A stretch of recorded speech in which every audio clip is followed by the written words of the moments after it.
साथ साहेब, हमारे काफी साथियों ने पूछा है कि सतगुरु मिलने के बाद भी ये इंसान 84 में क्यों आता है। वो पूर्ण परमात्मा मिल भी जाता है फिर भी बंधन क्यों नहीं कटते। तो इस विषय में महाराज गरीबदास जी ने बहुत सुंदर वर्णन किया है अपनी वाणी में। पर उससे पहले पुण्य का शुभ दिन है और हमारे सनातन मत में संत महापुरुषों ने पुण्य की बहुत महिमा बताई है। महाराज कबीर साहब जी कहते हैं, पुण्य पूरा चंद आकाश, पसरया कला सहज प्रकाश, आद अंत मद होय रहा थीर, सुख सागर में रमे कबीर। कि चंद्रमा जब अपनी पूर्ण 16 कला संपूर्ण होता है, उस दिन पुण्य का शुभ दिन होता है। जैसे चंद्रमा का प्रकाश सभी ओर फैल रहा हो, ऐसा ही वो सतगुरु होता है जिनका आभा, जिनका ज्ञान का प्रकाश सभी ओर फैल रहा होता है और वो अथाह सुख सागर ले जाने वाले होते हैं, उस ईश्वर के पास ले जाने वाले होते हैं। वो सुख का सागर है। अगर हम उन पूर्ण सतगुरु का संग करें तो हम उस परम जो सनातन लोक है, सचखंड है, सतलोक जहाँ है, जहाँ परम सदा शाश्वत आनंद है, वहां पर पहुंच सकते हैं। महाराज गरीबदास जी कहते हैं, पुण्य चंद जगमगे ज्योति, रूम रूम में माणक मोती, अकल अखंड अगाध अमाना, गरीबदास पाया परवाना। कि ऐसे अपार जैसे पुण्य को चंद्रमा होता है, ऐसा ही मेरा सतगुरु है और उनसे मैंने नाम दान का परवाना लिया और सचखंड में जाए विराजे। पुण्य का हमारे सनातन मत में काफी महत्व है और हमारे जब हम संत महापुरुषों के दिन मनाते हैं तो उनमें भी पुण्य का बहुत ज्यादा हमें देखते हैं। बंदी छोड़ कबीर साहब जी का जो प्रकट्य हुआ वो जेठ मास की पुण्य थी। गरीबदास जी महाराज का भी पुण्य को प्रकट्य हुआ। गुरु नानक साहब जी का जन्म उत्सव भी, गुरुपुरब भी हम कार्तिक पुण्यातम को मनाते हैं। बुद्ध भगवान के सारे दिन बुद्ध पूर्णिमा को मनाए जाते हैं। ऐसे ही भगवान रविदास जी जहाँ और अनेकों अनेक महापुरुष हुए हैं जिनका कहीं ना कहीं पुण्य से कोई ना कोई कनेक्शन रहा है। चाहे उनका जन्म पुण्य को हुआ हो, चाहे उनको निर्वाण पुण्य को हुआ हो, चाहे उनको ज्ञान पुण्य को प्राप्त हुआ हो, तो ऐसा ये महान दिन है।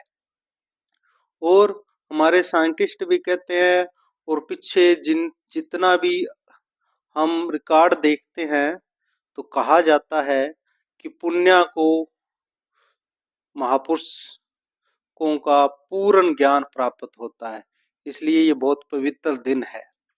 ऐसे महान सतगुरु हमें मिल भी जाते हैं परंतु हम उनका पूर्ण लाभ नहीं उठा पाते, क्योंकि सतगुरु तो एक जड़ी बूटी के समान है। महाराज बंदी छोड़ गरीबदास जी महाराज लिखते हैं, गरीब न्योली नाथ सुभान गति, लड़े भुजंग हमेश, जड़ी जान जगदीश है, विष्णु व्यापे शेष। महाराज गरीबदास जी फरमान करते हैं कि जो सतगुरु हैं वो एक जड़ी है। कैसी जड़ी है? जब सर्प और नेवले की आपस में लड़ाई होती है तो सर्प भी विष छोड़ता है नेवले के पर जो नेवला होता है वो सर्प को वहीं घेरता है जहां पर उसको वो अमृत संजीवनी बूटी दिखती है।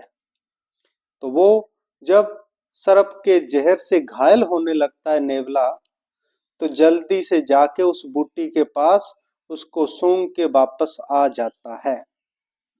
ऐसे ही महाराज गरीबदास जी कहते हैं कि सतगुरु एक अनमोल जड़ी बूटी है। ये माया का, तीन गुणों का जो प्रभाव है, जो जहर है, इंसान पे हर वक्त चढ़ता है, परंतु सतगुरु ऐसे हैं जो इस जहर को उतार देते हैं। इसलिए यदा कदा जैसे भी समय मिले सतगुरु का संग करना चाहिए, सतगुरु की वाणी सुननी चाहिए, सतगुरु को याद करना चाहिए, प्रेम भाव समर्पित होना चाहिए। इसलिए महाराज कहते हैं सतगुरु ही सब कुछ है हमारे लिए। तो परंतु अगर सतगुरु मिल भी जाते हैं फिर भी हम चूक क्यों जाते हैं, इस पर भी विचार करना जरूरी है। महाराज कहते हैं गरीबदास जी कि गरीब सतगुरु मिले तो क्या करे, समझे नहीं विटंब, औषधि अंदर ना लगे, घट में रोग अटंब। कि पूर्ण सतगुरु परमात्मा सतगुरु का रूप लेके हम जैसा बन के हमारे सामने आता है, हमको ज्ञान समझाता है, पर हम समझते नहीं। क्यों नहीं समझते? सतगुरु मिले तो क्या करे, समझे नहीं विटंब, औषधि अंदर ना लगे, घट में रोग अटम। सतगुरु देव जी ने एक औषधि दी, दवाई दी हमें। अगर वो दवाई टाइम टू टाइम ले लें तो हमारे जो रोग है वो खत्म हो जाते, पर हमने वो दवाई तो ले ली पर उसका इस्तेमाल नहीं किया, दवाई लाके घर पे रख दी। महाराज कहते हैं औषधि अंदर ना लगे, घट में रोग अटम। नाम का सिमरन किया नहीं, सतगुरु से प्यार किया नहीं, और घट में जो रोग है, हमारे घट में कौन कौन से रोग है? सबसे बड़ा रोग जन्म और मरण का रोग है। बार बार जन्म हो रहा है, बार बार मरण हो रहा है। क्या किसी को पता है कि आज जो इंसानी शरीर हमारा छूट जाए तो अगला जन्म कौन सी जूनी में होगा? किसी को पता है? नहीं पता है। हो सकता है कोई कुत्ते बिल्ली की जूनी मिल जाए, हो सकता है पेड़ पौधे की जूनी मिल जाए, हो सकता है किसी गटर की जो कीड़े हैं उनकी जूनी मिल जाए। गुरु नानक साहब कहते हैं बिष्टा के जंत रहे बिष्टा माई। भाई जो सतगुरु का नाम लेके और सिमरन नहीं करते तो उनको जो रोग लगे हैं ना, वो विष्टा के कीड़े हैं और विष्टा के अंदर ही उनका जन्म होगा। तो देख लो कितनी हमें चोट कर रहे हैं ये हम जो है इतने नाकारा हैं कि सतगुरु का जो है प्रेम अपने जीवन में धारण नहीं करते। क्यों नहीं करते? फिर महाराज आगे लिखते हैं कि गरीब सतगुरु मिले तो क्या करे, अंदर वाद विवाद, सिर जम डंडा खात है, कोट मिले जो साथ। क्यों नहीं लेते हम नाम है? हम सतगुरु बनाकर सिमरन लेकर भी जाप क्यों नहीं करते? उसके विषय में महाराज कहते हैं कि अंदर वाद विवाद, जो इसके अंदर जो है इंसान के अंदर जो है हर पल वाद विवाद चल रहा है। कि जब दूसरों संतों को देखता है जिनके बड़े आश्रम है, जिनकी बड़ी संगत है, तो इसके मन में दुविधा आ जाती है भी जिनसे मैंने उपदेश लिया है हो सकता है वो पूर्ण संत ना हो। जहां जब ये ज्ञान सुनता है महापुरुषों का तो उसके अंदर बार बार कोई ना कोई अंदर ऐसी बात आती है जो इसके अंदर वाद विवाद जो शक उत्पन्न कर देती है, और ये दूसरों से भी हर पल वाद विवाद ही करता रहता है, मैं ऊपर तू नीचा, ऐसे ही चलता रहता है। महाराज कहते हैं सतगुरु मिले तो क्या करे, अंदर वाद विवाद, सिर जम डंडा खात है, कोट मिले जो साध। कि ऐसे नर को जम ले जाकर इसके डंडे मारेंगे। ऐसे जिस वाद विवादी को हजारों करोड़ों अगर संत महापुरुष को सतगुरु को पूर्ण परमात्मा आप भी आके मिल जाए तो भी ऐसे विवादी का कुछ नहीं होने वाला। इसको तो जम ले जाकर वही ठीक करते हैं, तभी ये ठीक होता है, अन्यथा नहीं। फिर महाराज कहते हैं गरीब सतगुरु मिले तो क्या करे, तजे न मन के बाण, मानुष ते पत्थर भला, चिने दीवाना थान। कि इस इंसान को अगर वो पूर्ण परमात्मा सतगुरु रूप में मिल भी जाते हैं तो भी क्या, ये इंसान जो है अपने मन का गुलाम है। और जो मन है अपनी चंचलता की जो बाण है वो कभी छोड़ने वाला नहीं है। कभी मन स्थिर नहीं हो सकता, चंचलता मन की इतनी ज्यादा है और इंसान उस मन के पीछे हर पल लगा हुआ है। फिर महाराज कहते हैं तजे न मन की बाण, मानुष ते पत्थर भला, चिणे दिवाला थान। ये सतगुरु का सत्संग सुनता भी है 2 पल के लिए, पर ये मन इतना चंचल है कि सत्संग में ध्यान ही नहीं लगने देता। मन में सत्संग में बैठा है पर जो मन है वो कहीं का कहीं घूम रहा है। तो फिर उसका सत्संग में बैठना भी और सुना बेसुना हो जाता है। महाराज कहते हैं ऐसे मनुष्य से तो पत्थर अच्छा है, ईंट रोड़े जो है वो अच्छे हैं। क्यों?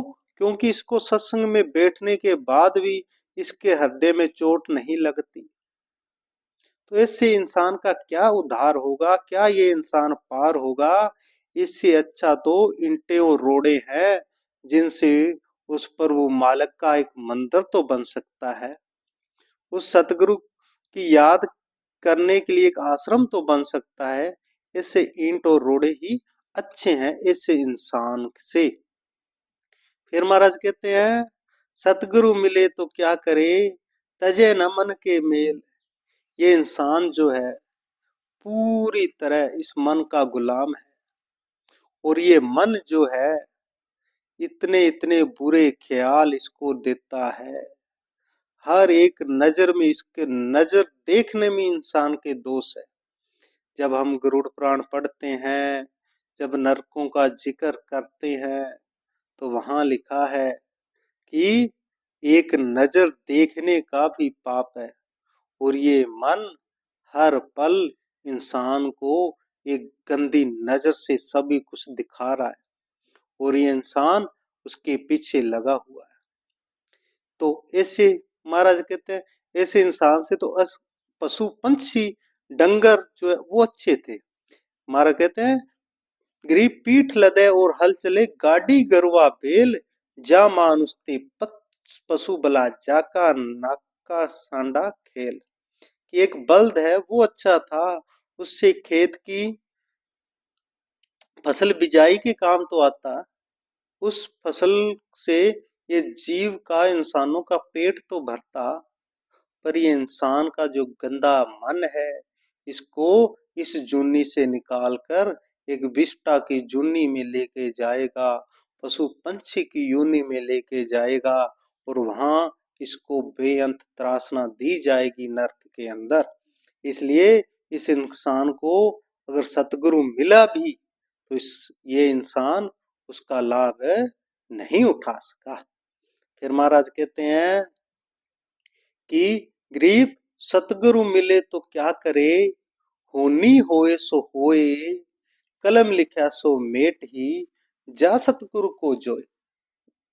कि हे इंसान तेरे को एक विधि बताता हूं कि जो तेरे प्रारब्ध के कर्म है, जो तेरे कर्म में लिखा है, तो जब तक सतगुरु नहीं मिलते तब तक होनी होए सो होए, तब तक तो जो होनी है तेरे साथ वही होना है। परंतु अगर कहीं तू सतगुरु पूर्ण सतगुरु के लड़ लग जाता तो फिर क्या होता। महाराज लिखते हैं, कलम लिखा सो मेट ही, जा सतगुरु को जोए। कि ये सतगुरु अगर पूर्ण सतगुरु मिल जाए तो तेरे जो नसीब में नहीं है वो भी तेरे को दे देंगे।